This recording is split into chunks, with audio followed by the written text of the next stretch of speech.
자, 그러면 이 얘기를 내가 왜 했느냐. 기본적으로 내가 매집이랑 플러스 위치만 알면 여러분들이 쉽게 주가를 분석할 수 있다는 거예요. 아까 여러분들이 말했듯이 1번, 2번 자리 떨어졌어. 근데 여기서 갑자기 장대 양봉이 이렇게 나오면서 올라왔어요. 그리고 여기는 매집 실패했다고 봅시다. 자, 여기 장대 양봉이 거래량을 막 터트리면서 나왔어요. 그러면 여러분들이 얘를 봤을 때 어떤 생각이 들어요? 앞으로 여기서 뭔가를 진행이 되고 이걸 뚫으면 갈 수 있겠다라고 생각을 해야죠. 물론 여기까지 막히겠지만 여기서 사고 싶으면 안 돼요. 여러분들 매집이 필요하잖아. 얘가 여기서 매집을 잘하면 내가 갈 수 있겠구나라는 걸 생각을 할 수 있잖아요. 그러면 내가 위치적으로 봤을 때는 얘가 뭐예요? 골파기 지역이죠. 위치상 봤을 때 골파기이기 때문에 얘가 이런 거를 여기서 돌파를 했다. 내가 여기까지 올라갈 수 있겠구나. 그리고 나서 위에 올라가면 이제 진짜 3번 자리가 만들어지고 가겠구나를 우리가 알 수 있죠. 여기서 내가 샀었을 때 여기를 바라지 말란 얘기예요. 얼마든지 여기서 맞고 떨어질 수도 있고 돌파해서 왔다 갔다 할 수도 있고 그냥 갈 수도 있어. 그러나 기본적으로 내가 생각해야 되는 라인은 여기서부터 여기까지가 기본적인 라인이에요. 근데 반대로 여기서 성공을 했다라고 치면요, 여기가 아니라 더 위에까지도 바라볼 수 있다라는 거죠. 반대로 내가 떨어지고 이렇게 해서 3번 자리가 왔는데 이렇게 뺐어. 지금 횡보 중이야. 그런데 여기서 만약에 어떤 애가 또 나와요. 꼬리 이렇게 길게 달려가지고. 자, 그럼 이거 어떻게 우리가 보면 돼요? 얘가 지금 3번 자리가 나왔다가 죽인 다음에 다시 한번 매집하고 얘네들 뚫어주면 갈 수 있겠구나가 되는 거죠. 자연스럽게 여기서부터 여기까지가 예측할 수 있는 그림인 거야. 이거 말고도 되게 여러 가지가 나오겠죠. 가다가 한 번 더 빼는 케이스, 아니면 여기서 이렇게 가는 케이스.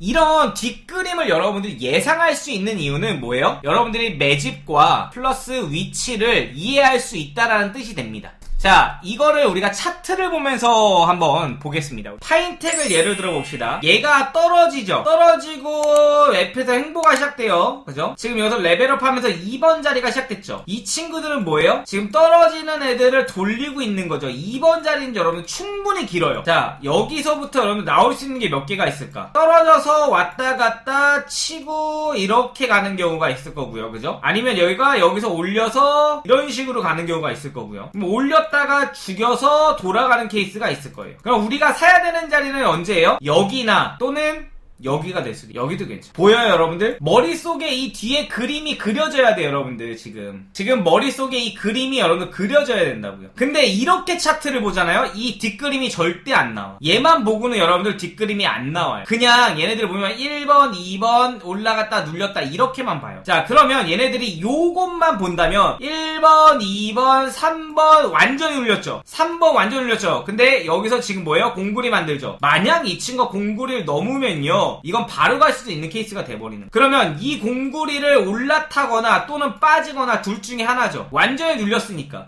여기서 이렇게 가거나 죽거나. 그러면 얘네들은 지금 여기를 넘어야겠죠. 만약 얘가 여기가 딱 잡힌다, 중간에, 이거 종가 배팅이에요. 그냥 손절 라인 밑에까지 열어두고. 자, 제가 맨날 똥멍청이 자리라고 하는 게 뭐냐면, 어차피 주가가 여기 있는데 지금 사는 게 아니라 돌파하고 눌려도 여러분들 얼마 안 가거든요. 그러니까 돌파를 확실히 봐야지. 만약에 얘가 여기를 떨어지게 됐을 경우에는 내가 제일 높은 가격에서 샀기 때문에 얘네들이 반등을 하더라도 내 위치까지 안 가요. 근데 돌파하고 눌려도 여기는 단번 줘요. 그리고 빠지는 경우들이 허다합니다. 아싸리 내가 여기 밑에서 아예 사던가. 그러면 내가 손절이 짧으니까 그냥 할 거 아니에요. 여기서 사서 여기까지. 근데 여기서 사면 이건 돌파한 것도 아니고 눌릴 자리는 많고, 그래서 얘네들이 올라가서 눌렸을 때 사도 충분하단 거야. 왜 눌려요? 얘네 때문에. 이 공구리 때문에 치고 맞고 이렇게 가는 그림들이 나올 수 있다라는 거죠. 그러니까 넘을 것 같을 때 저 때 뭐야 하냐면, 얘가 만약에 이렇게 공굴이야. 자, 얘가 이렇게 공굴인데 여기 보면 꼬리 상태에서 어떻게 돼요? 똑같이 물량 막 먹으면서 올라간단 말이에요. 그러니까 이거 돌파다 이러면서 샀는데 여러분 종가가 뭐예요? 깨지죠. 그래서 스윙할 때는 일봉이 멈춘 다음에 생각하는 게 좋아요. 더군다나 여기는요, 시가부터가 올라왔죠. 얘는요, 시가부터가 올라왔기 때문에 만약 며칠 전에 얘가 시가 올라왔을 때, 이게 언제야? 22일날 시가부터가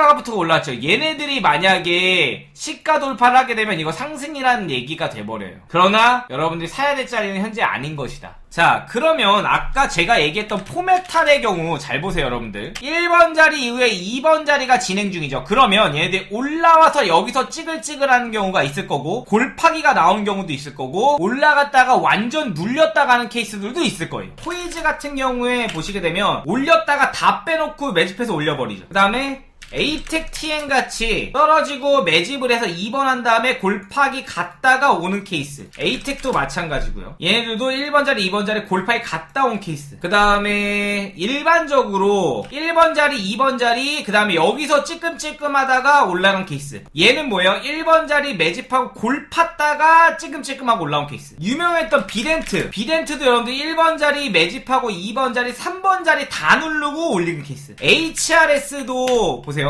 HRS도 여러분들 뭐가 나오는 거예요? 1번, 2번 골파고 3번 지그재그 상승. 금양 어때요? 1번 자리, 2번 자리 여러분들 골파죠? 1번, 2번 골파고 3번 나오고 4번. 자, 초록뱀 떨어지고 매집하고 위에서 짜글짜글 올리죠. 얘는 아직 출발도 안 했죠, 여러분.